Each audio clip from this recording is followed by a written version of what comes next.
Hello, Tansei. Good afternoon, everyone. Welcome to APTN InFocus. I'm Daryl Stranger. Today, we're going to be taking a look at Indigenous personalities and content creators on social media, primarily TikTok. With so many great Indigenous creators and people on social media platforms these days, we're putting those creators in focus.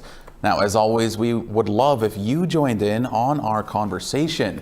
You can tweet us at APTN InFocus, or you can send us an email at infocus@aptn.ca.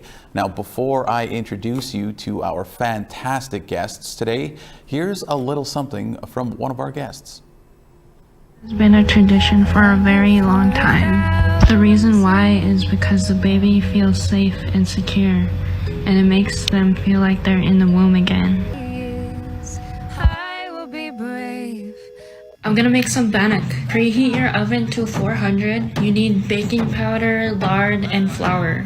You need a bowl, measuring cup, and a tablespoon. Putting flour on the surface so it doesn't stick while kneading and putting on a greased pan, and it should look like this.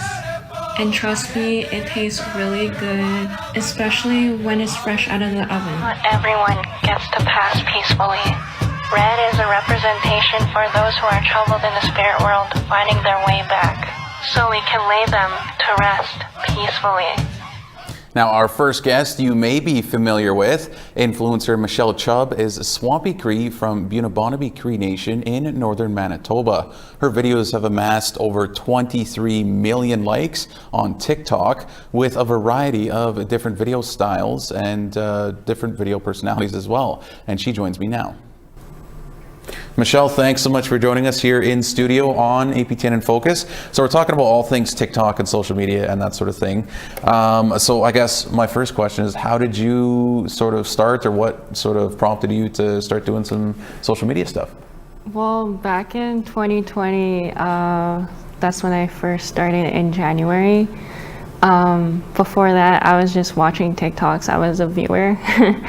I was just watching other TikToks, and then I realized there wasn't many Indigenous creators out there that was amplifying Indigenous problems around the world.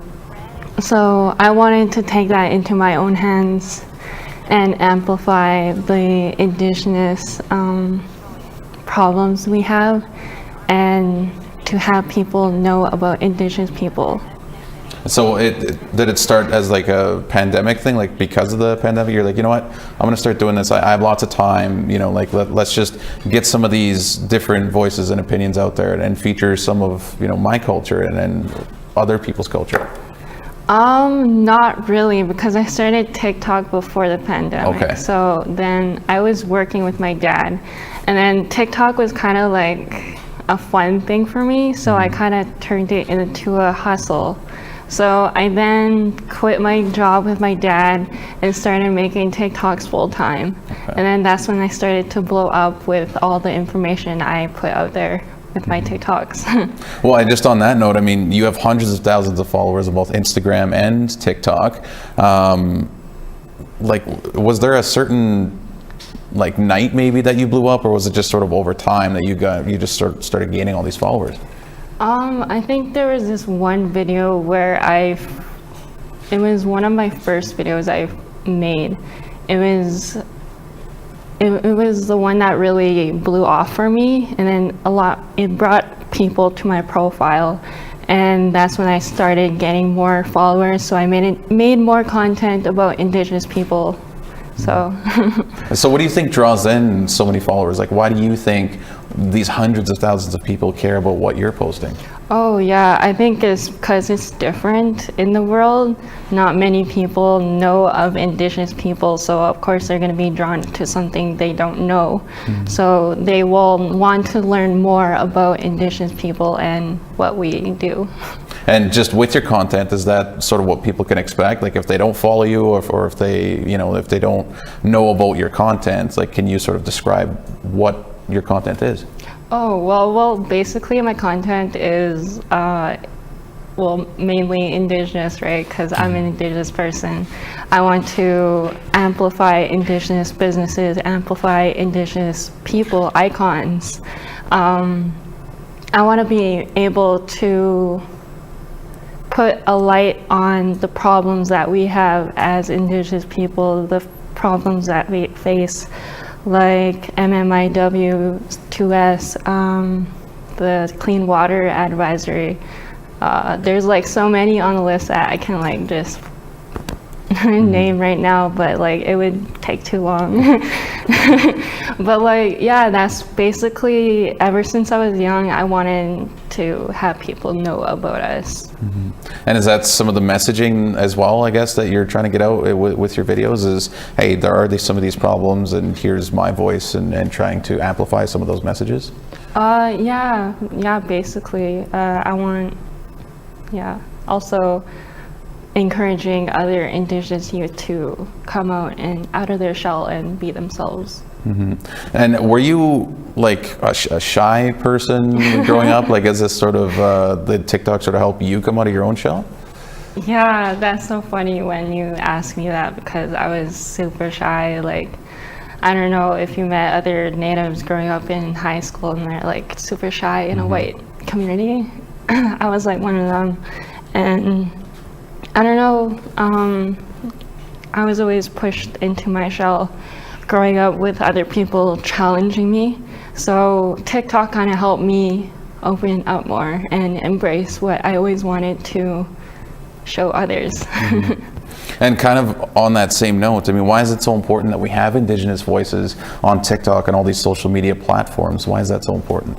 Because of the next generation. And just with that, I mean, you were touching on how you were shy. I mean, being Indigenous, I was shy myself, and now we're here talking on camera and stuff. So it's just funny you were saying that. Yeah, exactly. But you feature your daughter a lot as well in some of your videos. So I'm wondering, how does it maybe impact some other young moms and young Indigenous moms out there to see some of your stuff? And I know you do some traditional videos with your daughter as well, right? Yeah, it's very special to my heart, because I know a lot of Indigenous women out there have challenges for being mothers. So I want to make sure they have strength as well. So when they see my content, they're like, oh, I'm not the only one going through this, or like, I'm not the only one who feels like this. So. And in the time that you've been doing social media, do you have a favorite like video you've done, or like favorite anything that you've done in the past few years? Man, there's like so many. There's like so many on my portfolio now that I can name a bunch. There's like a handful that I have. There's like the Sephora campaign that was like shocking to me. There's also that somersault campaign where I got to go to New York and model. That was my first time going to New York. So there's experiences like that that make me honor and be proud of what I do. And do you have any projects coming up or any collaborations that you're able to share with us maybe that's coming up in the future? I do have one in February. I'm in the writing process of it. I think I can say it, but I'm not sure, but I'm just going to keep it Okay, at we can that, leave it there that you've got something special coming up in the near future. And before we let you go, social media is not the greatest place at times. It could be quite negative as well. So I'm just curious, how do you sort of deal with some of the negativity if you do come across any? Dude, I get hate like every day. It's an everyday thing when you're a content creator, especially when the numbers get higher. It's especially the trolls, like the ones that will say like, go back to the reserve, or like, why are you using TikTok? It's mostly those ones, or like also the trauma within the community, Indigenous people bringing down others. There's also that I have to push away, but you also have to think like residential school and not others will have the same thinking that you do. So you're gonna have to wait and see if they will hop on the train with you, Yeah. But all you have to do is spread your message out there and hope for the best. I mean, a lot of young Indigenous women look up to you, and girls, and just Indigenous people in general. So what's that mean to you to have that support and people looking up to you? It means a lot to me because man, it's gonna get so emotional. I'm trying not to get emotional. That's all right. We're all about emotion. Yeah, that's all right. Yeah. You know, growing up,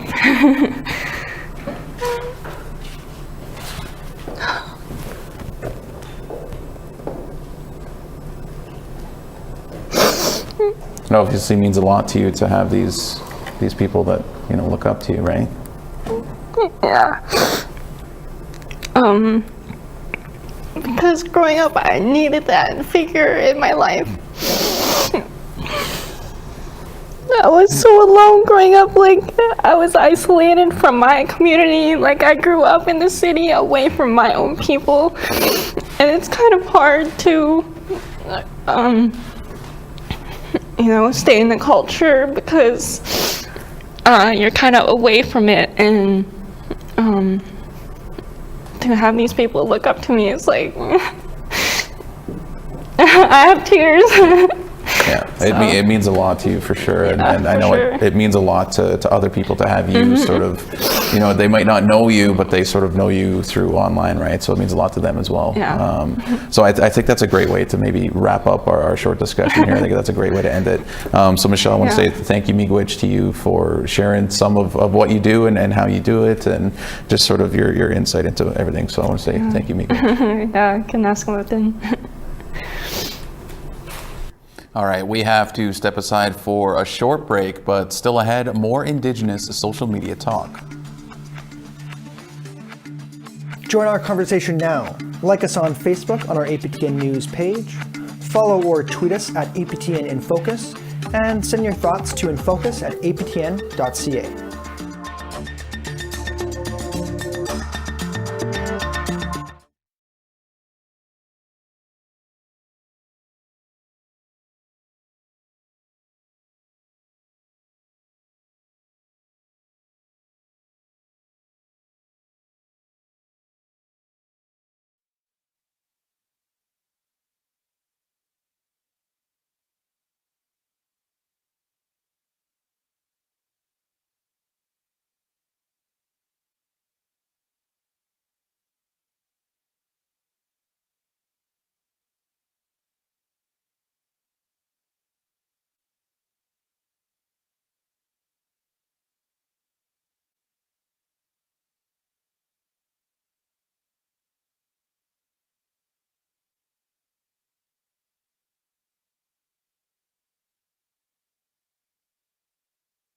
Yeah, I don't know, Richard or Daryl or Charmaine, if it matters where they're sitting, if they're good where they're at right now.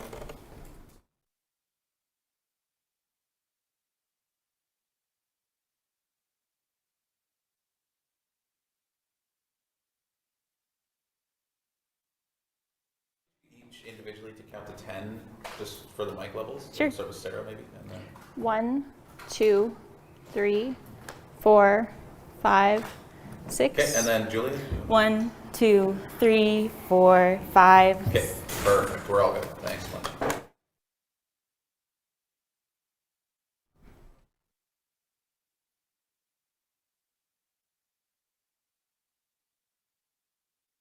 Your last name, I know.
Welcome back to APTN in Focus.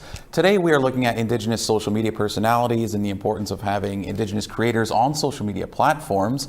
And joining us live in studio is Sarah Simpson Yellowquill and Julia Davis. Sarah co-manages the TikTok Accelerator Program for Indigenous creators by the National Screen Institute. And Julia, you're part of the program, right? Is that so? Thank you both so much for coming in and joining us. Thanks for having us. Thank you.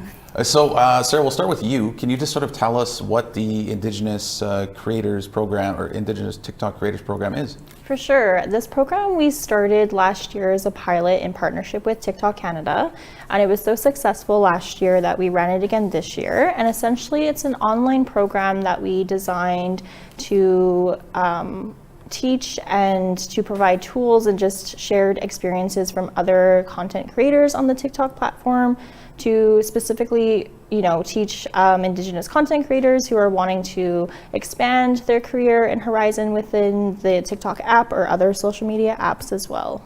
So why did you guys see a need for this in the first place? I think it's more so people came to us showing us that there was a need for it. So the National Screen Institute already does other Indigenous programming, which I'm lucky to be involved with. And I was brought in halfway last year for this TikTok program. And we had a high number of applications that came through.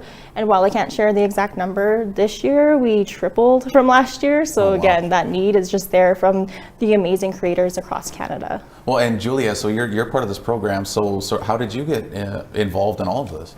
Yeah, so I had some content creators that I was following that had done it last year, and it was recommended that I apply since I had started I was posting for about a year before I applied, and so I applied in August and found out that I got in November. So, I mean, how's it been since you got in? I mean, just what's the whole experience like for you? It was amazing. Just to have that community of other Indigenous creators has been very inspiring, and it's made me want to start posting more and to just uplift the other voices. It's been great. And Sarah, so how do people get involved in it? So they apply, and then it's based off of some of their previous work, and that's how they get in? Is that? Yeah, so the call for applications, we usually list out all the eligible criteria in there, and primarily it's 18 plus Indigenous folks who live in Canada. We don't really look too much into like the following count or anything like that. It's more of like as long as you're continuing to create and post videos. And then it's gone to a jury, which is a combination of either other TikTok influencers, other film media, or other sponsors within the film industry that kind of review all the applications. And then we kind of make a short list, and from there we choose our top 40. Well, that's very interesting. Maybe I'll have to start posting. Maybe I can get in there. Yeah. So, Julia, can you tell us a little bit about your content and what you try to bring with your platform? Sure. Well, at first I was just kind of posting for fun, just things I was interested in. But I really started kind of my content creator journey when I started posting some of my original music. I have this goal to write an Inuit musical. So the first video that kind of blew up, I guess, was a song from that called A Path I Used to Know. And from there I just started posting more, and then more videos about my Inuit culture. Mm-hmm. Well, I'll kind of open this up to the both of you, and it might seem like a loaded question. Maybe we can simplify it, but I guess what does it take to be successful on social media? And I mean, there's a need for the program, and there's a need for more Indigenous voices on these platforms. So what do you guys think it takes to be successful on these platforms? Well, I think that it's always important to post authentically, and people really just want to see you at the end of the day, and the things that are important to you, and the things that you are excited to share. So for me, at least, that's what I try and focus on when I post. And Sarah, just maybe from your perspective, I mean, what do you think it takes to be successful? Yeah, I think keeping true to yourself and creating the content you want to create, and not going out of your way to do what maybe your viewers want. And I think we heard that from a lot of guests within the program too. They spoke to how they want to create what they want to create. And again, just sharing a piece of themselves and building up that community and finding those who share similar interests. And do you guys think there's a need for, I mean, obviously with the program, it shows that more people want to be involved, Indigenous people on social media, but is there maybe also a need to have that other side of the equation, if you want to call it like that? But is there a need for more Indigenous voices like on these platforms? Always, yeah, totally. And there's so much room and space for all of us to be taking up and to be sharing whatever experiences. A lot of our participants have a different range of what kind of content they make. We have musicians, we have comedians, we have gamers, we have designers, people who share language or different history stories as well. And what kind of content usually garners the most interest? I don't know if there is any one specific genre, but maybe since you guys have done the program, or Julia, like have you noticed some of your stuff is maybe garnering more attention than other things? I'm just curious, like sort of what's hot right now, I guess, is maybe the question. I found people have really liked when I share the stories from my life, or maybe like where I come from or my family. I'm writing the musical about the legend of the Northern Lights, and so when I share those stories, that was always kind of garner interest a little bit. Yeah. And Sarah, like from your perspective Yeah, as well? I mean, I think trends and especially like media is always changing and forever changing and evolving. And it's kind of, again, just finding the people who do share the same interests as you that kind of, you build up your following that way and they want to see more content or just support you in that. So it's kind of, yeah, just finding, again, what you prefer to create. And of course, there is like the analytics if you want to start following and see how you can probably, present yourself more predominantly, I guess, within the industry. But again, too, yeah, it's kind of up to each individual. And again, everything's always changing. So kind of whatever someone might be interested in, you don't really know. And again, too, anyone can go viral like within overnight and you didn't even know. Sure. And social media is not the most positive place at times, right? It can be actually quite negative, and there's been so many stories of negativity and trolls, if you want to call it that. So is that something the program sort of takes a look at as well, and maybe how to deal with that? Yeah, so the program most definitely, we try to cover some, background within the app, how to use it, and then we have other presenters who share their own personal experiences. And then we also did do a session where someone came in to share about essentially like bullies online and how to keep your mental health, safe, and making sure that you're safe online and just creating a safe space for everyone. And of course, too, it's always going to be there. So kind of just how to navigate that in a positive way, we try to touch on. And Julie, I mean, you're a content creator, and I'm sure you've had some negativity a little bit here and there. How do you deal with that? I think that when those comments do come in, they're not as common as all the supportive ones. But when they do come in, they do hit hard sometimes. But I think I just have to remember why I'm doing what I'm doing, and the reason that I want to post my songs and these things from my life, and I just have to remember why I'm doing it. And do you have any maybe advice for any other people who are thinking of starting a TikTok, or maybe they have a TikTok and they're like, oh, maybe I want to apply to this program? Or what sort of advice do you have for somebody who's maybe looking at trying to do this a little bit more?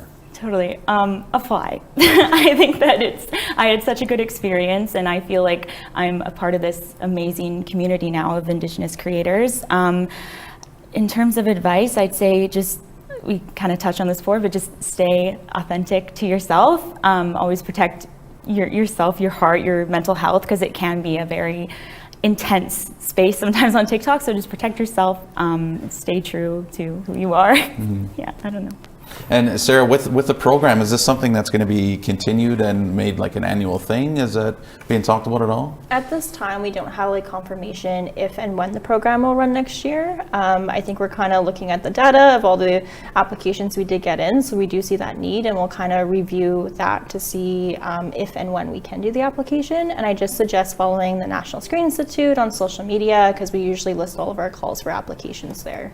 So everything is based sort of on who's applying? Is that kind of what it, like the numbers of people? That are a applying? combination of that. And then, I mean, I think too, this is our second year in partnership with TikTok Canada, and it's been going really well. So I'm hoping we'll be able to move forward for many more years. And like just for me, I'm curious, like for the both of you, do you have Julia, do you have a certain video that you've posted that is your favorite? And Sarah, is there in the program, is there one creator that maybe you've liked a lot, or their video you've liked? Not to put you on the spot for singling somebody out, but maybe we'll start with Julia if you have a favorite video you've done so far. Gosh, I did really like posting the first song, A Path I Used to Know. I posted the first part, and it was just fun to finally get this song that was so important to me out there, and I got really good reception on it, and that was my favorite one. That's always good to hear, especially when it's something that's so personal to you, Yes. right? And Sarah, I mean, since you've been in the programs, or Yeah, I mean, I will admit, running the TikTok Accelerator program, I do spend a lot of time on TikTok scrolling and watching all the applicants who did submit, which is a pretty huge number. So I can't say I have one favorite one because there's so many great talent out there, but I will just mention I did enjoy watching the participants create videos throughout the program, especially when they just shared experiences and just saying, oh, I'm so thankful for this program and I'm so glad that they were able to have that opportunity. So by seeing those just made me tear up and emotional and just remind me that the work I'm doing is good and needed. well, it certainly is good and needed, and the stuff that you both do on and off the screen is certainly appreciated by many, many people. I think we're going to have to leave our conversation there, but I want to say a big thank you, Miigwech, to the both of you for coming in, and really appreciate you guys just sharing your insight and some of your knowledge into everything that goes into the program, and hopefully we get to see it again next year. And Julia, best of luck with all your work as well. Thank you very much. Thank you. Thanks so much, guys. And our next guest joining us now is Marika Sela. She is an Inuvialuit actress, stunt performer, influencer, and she's also an Indigenous rights activist. Now, she is also the owner of Red Path Talent, which is an emerging Indigenous talent agency and production company, and I spoke with her previously. Everything was brought to you by the Creator, the one Creator. Some people call him God, some people call him Buddha, some people call him Allah, some people call him other names. We call him by the Creator, Grandfather. We're here on Earth only a few winters. Then we go to the spirit world. We are all here.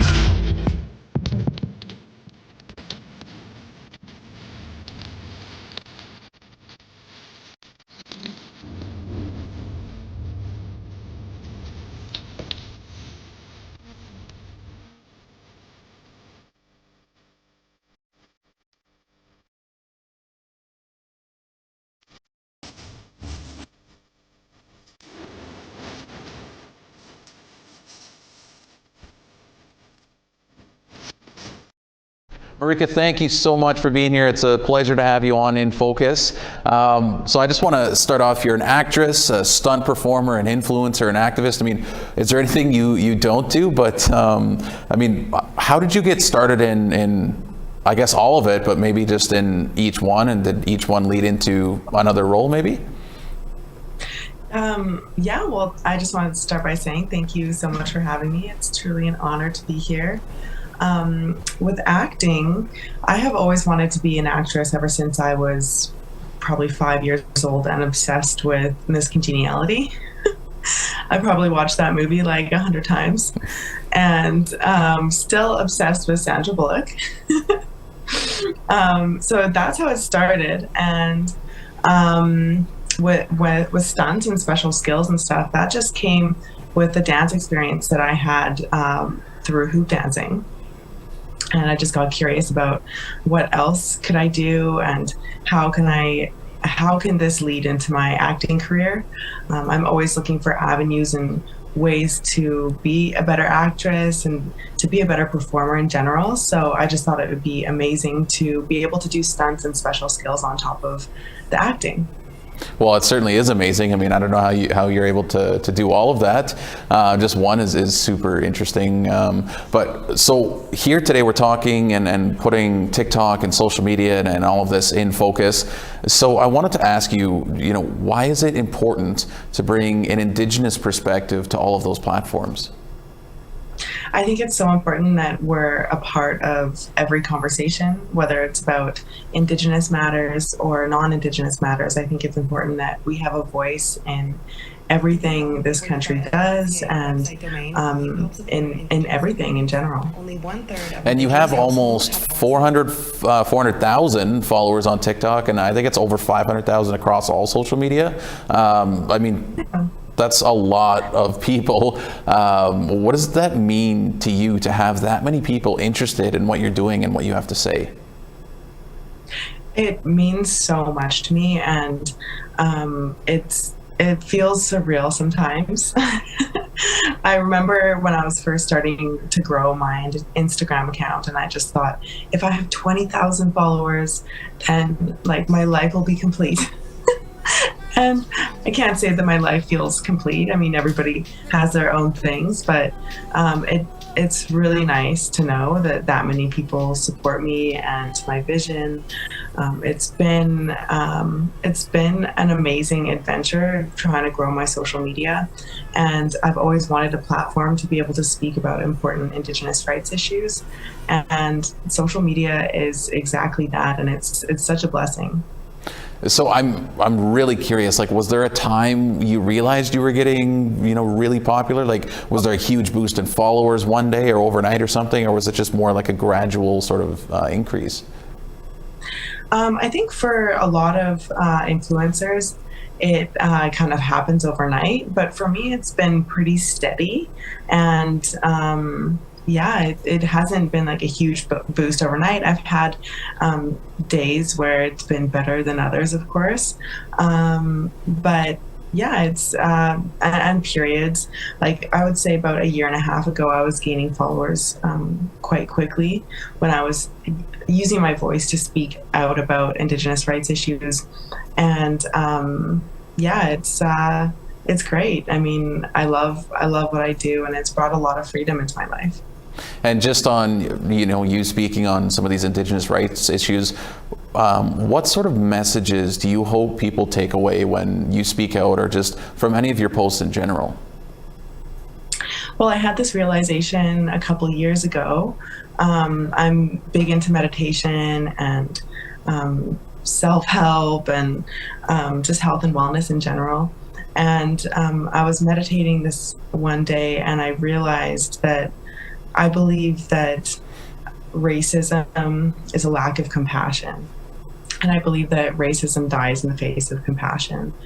And I think that when we educate about important Indigenous rights issues, it helps build compassion amongst our nation. And I think it's an important step to get rid of racism. And Marika, how do you deal with, being on social media and having such a big following? I mean, not everything on there is super positive all the time. In fact, most of the time it seems like it's negative. So I just wanted to ask, like, how do you deal with that, and how do you sort of overcome some of those negative, or the negativity, really? Well, I think that there's a positive and a negative side to anything. Early on, when I was really young, I dealt with a lot of bullying here in my hometown. And little did the bullies know is that they were prepping me to be the influencer that I am today. And it helped me build a lot of strength at an early age to know that people are always going to talk, and you might as well give them something good to talk about. Well, and speaking of giving them something good to talk about, are there any videos on your TikTok account that stand out to you, or had the most reaction, or anything across your social media that maybe stands out to you? It's interesting because most of my followers think it's actually the stunts and the special skills and the hoop dancing that gets the most attention. But what I think is great is the videos that do the best are actually about Indigenous rights issues. And what are your plans for the future right now? What are you currently working on? Are you still working on your documentary? I remember you were working on a documentary. Is that still going on? Yeah, so that's taken some time. I actually had to take a step back from it for a little bit because talking about it so much brought a lot up for myself, and it actually made me realize how much the residential school has affected me personally. My dad is a 13-year residential school survivor, and I at the beginning of starting to produce this documentary, I had many producers telling me that I should make it as personal as I can, and that really that pressured me to make it more personal than I think I was ready for, and I had to take a step back from it for a little bit to do my own healing so that I'm able to take on something this size. And I'm really, really happy to be in that place finally and to be able to carry it forward. And so we just got a grant and we're script writing. We're starting that process. December 5th, I'll be in LA with the script writers. So I'm really excited about that. Excited to get it off my chest because it's been something that's been on my mind. And one thing that I realized through traveling so much is you can't run from your purpose. It's always going to be knocking at the door, and I want to take this on and I want to do it the best that I possibly can, and I finally feel ready for that. So what made you want to do this documentary, and can you share a little bit about what this is going to be about for our audience? Yeah, so this documentary came from an idea that I had to make, just to do a small 5-minute video about what next and what can we do to move forward in a good way as a nation. And the more I thought about it, the more I realized that this is a bigger question. It's a question that needs to be answered by the community. And so the documentary is based on what's next. What do we need to do as a nation to move forward in a good way? And so the premise is what's next on Canada's Red Path to Reconciliation. So Red Path is my company. We do youth empowerment programs and camps all across Canada. I named Red Path because of the Indigenous phrase, walking the red road. Known as walking a path dedicated to sobriety, health, and wellness, and doing things in a good way. So that's what's really, really important for this documentary. And the first documentary we're doing under the Red Path name is to do this in a good way and to get as many Indigenous voices heard as possible. Oh, that all sounds super awesome, Marika. And before we let you go, I wanted to ask, do you have any advice for people wanting to follow in your footsteps or get into acting or maybe stunt performing or anything like that? Do you have any advice?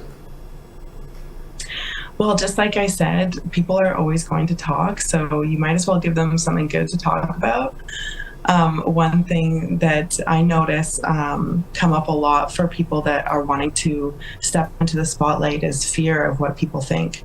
And you just got to do you. And the more you share yourself and the more you share your heart, I find the more comes back to me in life in general.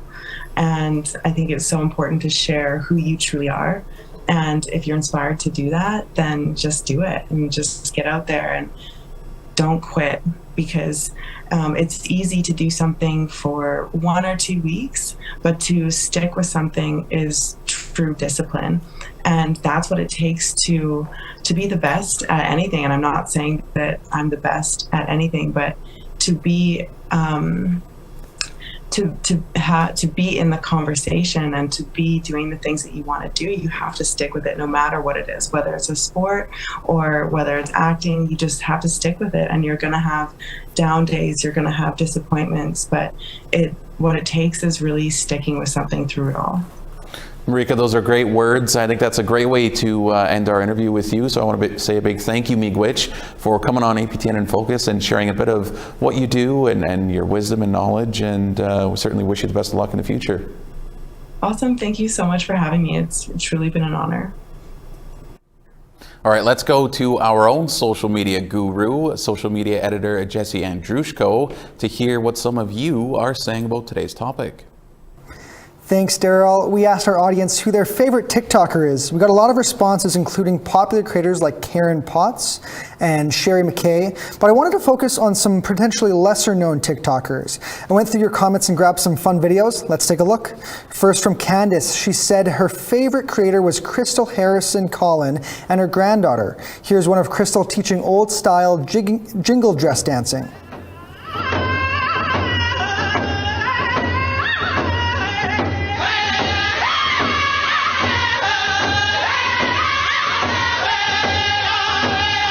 Great stuff. Michelle recommended Larissa Munch, saying that she's also her daughter, so she gets her vote every time. Here's a cool transition TikTok posted by Larissa. Oh, please break my heart.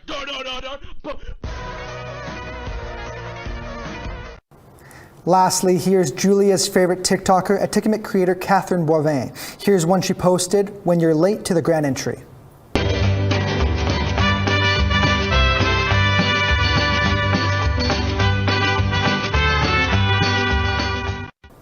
Thank you to everyone that took the time to share their favorite TikTokers. Don't forget to check out the APTN News TikTok page for some awesome content. And if you wanted to share your favorite Indigenous TikTokers, here's how.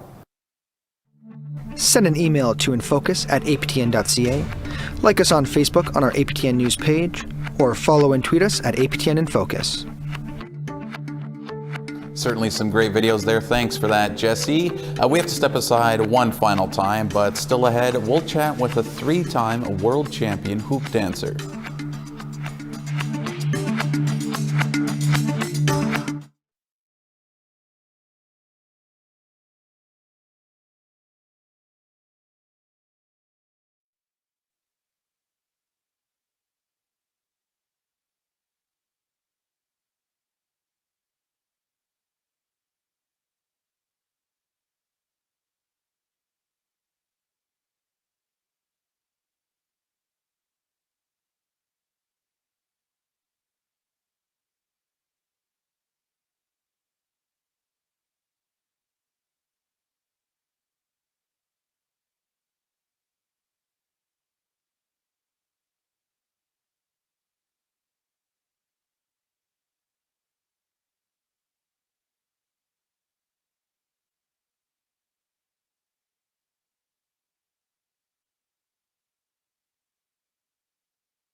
Welcome back. Our next guest is Dallas Arkan. He's a multi-talented artist from the Alexander Plains Cree Nation near Edmonton, and Arkan is a 3-time world champion hoop dancer, a motivational speaker, storyteller, and a musician. Here's a quick video of some of his work. Myself talking to the moon. Pull up the Zing Montana. E-D-E-F-G-H, I love you still, and you know I always will. Till the end of time, I won't change my mind. Love you, I'll be here, I will never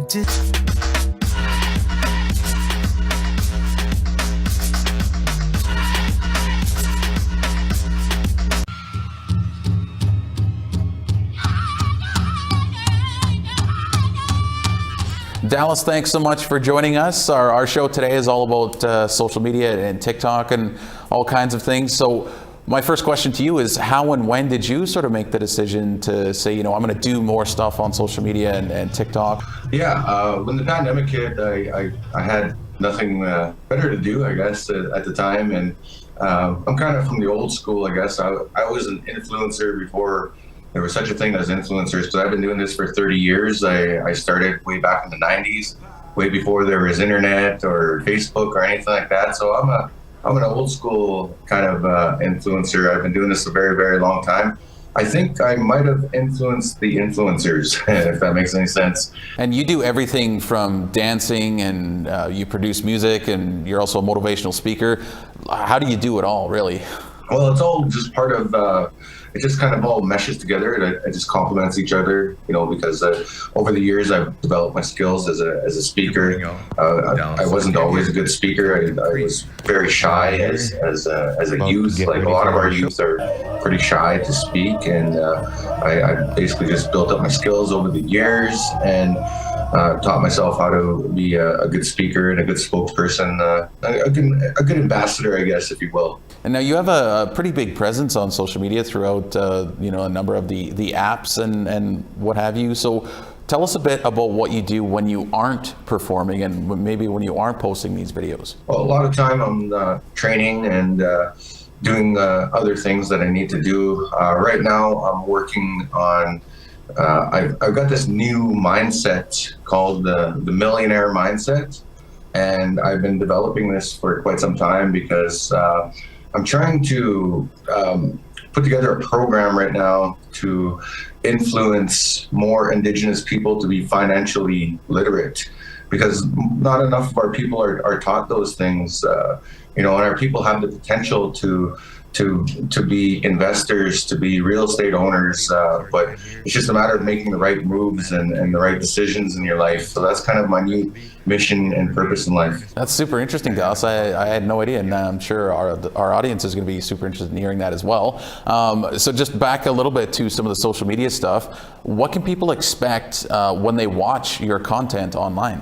I do things like powwow dance aerobics, so I not only focus on the millionaire thing, but I've also done powwow dance aerobics, and that's to encourage people to be healthy and have a, you know, no matter what you're going through in life, to take care of yourself, you know, whether you have problems in your life, stress or, you know, addictions, whatever, as long as you're taking care of yourself, you give yourself a chance to live another day, to live that much more healthier.